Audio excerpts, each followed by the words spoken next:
आप तो ब्यूरोक्रेट रहे साहब। स्वाभिमान के साथ कोई दलित इस देश में नौकरी नहीं कर सकता है, मैं जानता हूं। हर के ऊपर एक बॉस बैठा रहता है और उसके दिमाग में जनेऊ लपेटा रहता है मनुस्मृति से। भले वो IIT में पढ़ ले, वो कहीं भी पढ़ ले, ऑक्सफोर्ड में, लेकिन जाति उसका जाता नहीं है, बस जानते हैं। इसलिए एक और मेथड मैंने इस्तेमाल किया, इजाद किया। कानूनी लड़ाई भी होगी, सड़क पर भी लड़ाई होगी, लेकिन सबसे ज्यादा चोट जानते हैं किससे लगता है? सबसे ज्यादा चोट लगता है एक दलित जब आंख में आंख मिला के जब बोलता है ना, तो उसके माथे में जो है ना, मुझे पता है ना, इसलिए बेइज्जत करो ऐसे लोगों को। सामने बोलो, मुंह पर बोलो कि कुंजी छाप है, तुम बोलो उसको कुंजी छाप है। पूरा दुनिया अब जान गया है कि कौन कौन कुंजी छाप है। उसको ह्यूमिलिएट करो पब्लिक में, क्योंकि जब आप चुप रहे, कानून लड़ाई तो अपनी प्रक्रिया लेती है, वो प्रक्रिया होती है। लेकिन जब आंख में आंख मिला कर रोज लड़ोगे ना, तो उनके पुरखे ऊपर जो है ना, पुरखे होंगे ऊपर, तो उनको भी हड्डी में चोट लगता है कि एक दलित से सुन के आया है। मैं जानता हूं, गांव में देखा था हमने, तो वो साइकोलॉजी मैं जानता हूं। इसलिए जो भी साथी इस तरह का हो, बाबा साहब बार बार कह रहे हैं कि बात सिर्फ रोटी का नहीं, स्वाभिमान की बात है। लॉर्ड मैकाले, जो कि आधुनिक शिक्षा की नींव रखा यहां पर, जिसने IPC बनाया।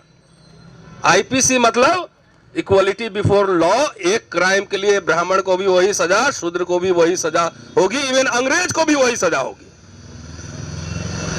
आजकल IPC बदलने का खेल चल रहा है पार्लियामेंट में, देखा ना? तो किससे दिक्कत हो रही है इसको? वो IPC से दिक्कत हो रही है। तो लॉर्ड मैकाले को ये लोग बहुत गाली देते हैं, क्योंकि वो अंग्रेजी शिक्षा लाया, इक्वलिटी बिफोर लॉ लाया। डॉक्टर अंबेडकर जब गांधी से मिले, उन्होंने कहा कि आई हैव नो होमलैंड, मेरी कोई मातृभूमि नहीं है।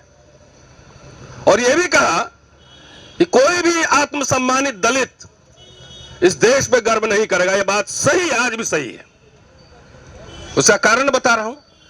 एक सुपारी किलर बाबा है उधर, सुपारी अयोध्या में, वो सबका सुपारी देते रहता है। अभी बोला है कि 4 आदमी फिट किए हैं स्वामी प्रसाद मौर्य को मारने के लिए, बोला है ना? मुझे कहता है कि पेड़ पे बांध के रोज 1 इंच काटेंगे।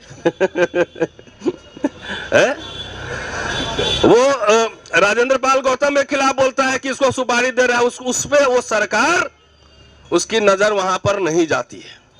उसके खिलाफ एक क्रिमिनल सब जो है, इसके खिलाफ नजर नहीं जाती है।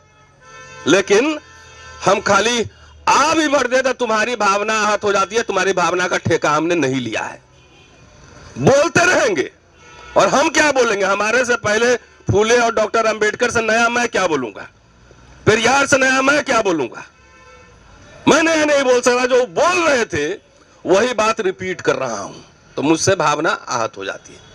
ये थोड़ा बैकग्राउंड क्यों समझाया हमने, कि जिनको दिक्कत थी IPC से, इक्वलिटी बिफोर लॉ से, वो आज हुकूमत में है। 30 साल से मैं कैंपस में हूं, इस कैंपस में एज ए स्टूडेंट भी रहा, अब पढ़ा भी रहा हूं।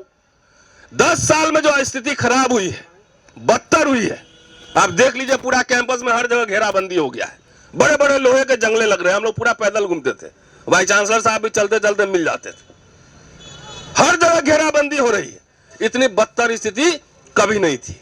वैचारिक लड़ाइयां हमारा उस समय भी होता था, लेकिन कभी किसी का छुट्टी नहीं रोका जाता था, कभी किसी का प्रमोशन नहीं रोका जाता था, रूटीन काम नहीं रोका जाता था। आज क्या है?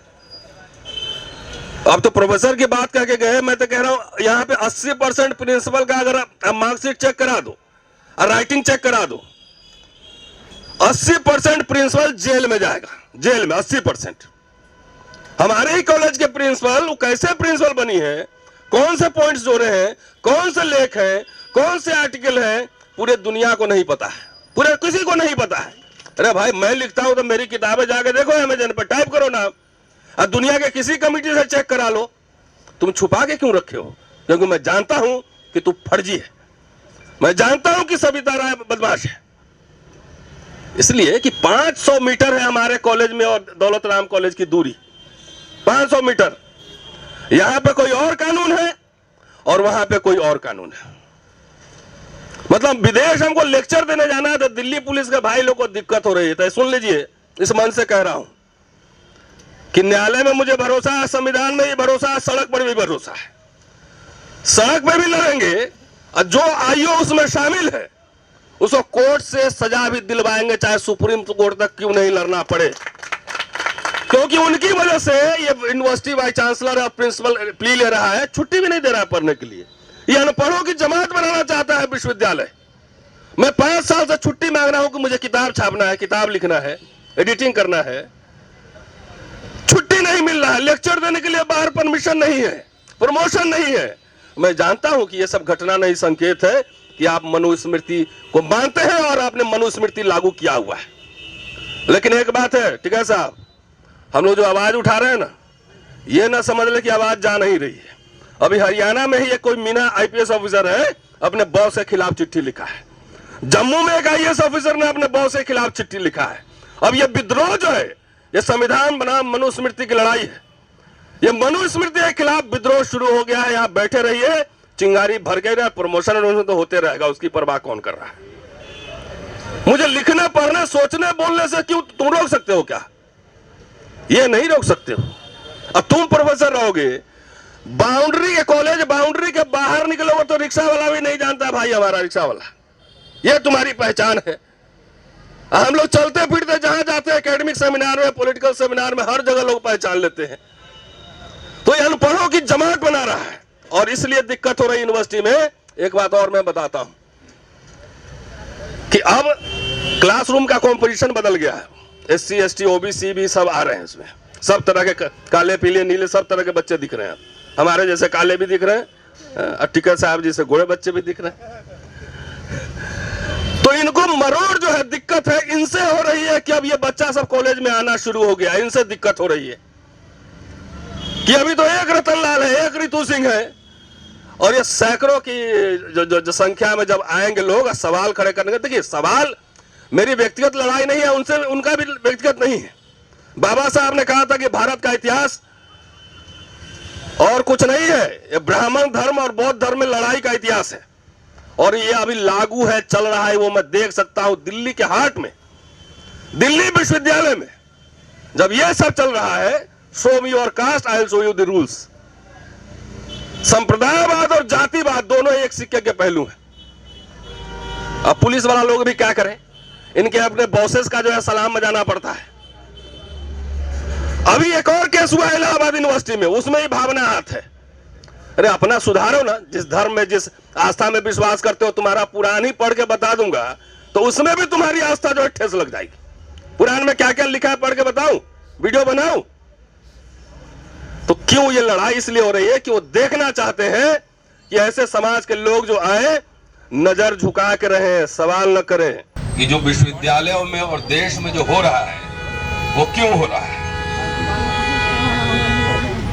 रितु को तो चूंकि परमानेंट नौकरी नहीं था तो निकाल दिया, लेकिन मुझे निकाल भी नहीं पा रहे।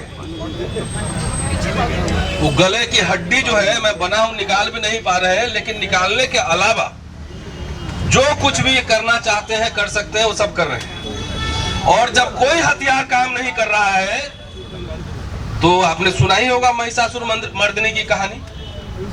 तो हमारे खिलाफ अपनी महिला भी उतार दे रहे हैं, केस करवा रहे हैं, उसमें भी हार जा रहे हैं। उसमें भी जीते नहीं हमसे, 2 बार हार जा रहा है। लेकिन रिपोर्ट भी अभी नहीं दे रहा है। पता है कि रिपोर्ट मेरे हाथ में मिलेगा तो मैं क्या करूंगा, सब जानते हैं। ये हाल है दोस्तों। पलासी की लड़ाई हुई थी सिराजुद्दौला के बीच और क्लाइव के बीच। क्लाइव ने पूरे भारत को जीत के ईस्ट इंडिया कंपनी के हवाले कर दिया था, पूरे भारत को।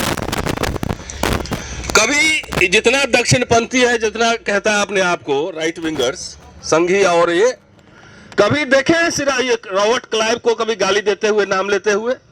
नहीं।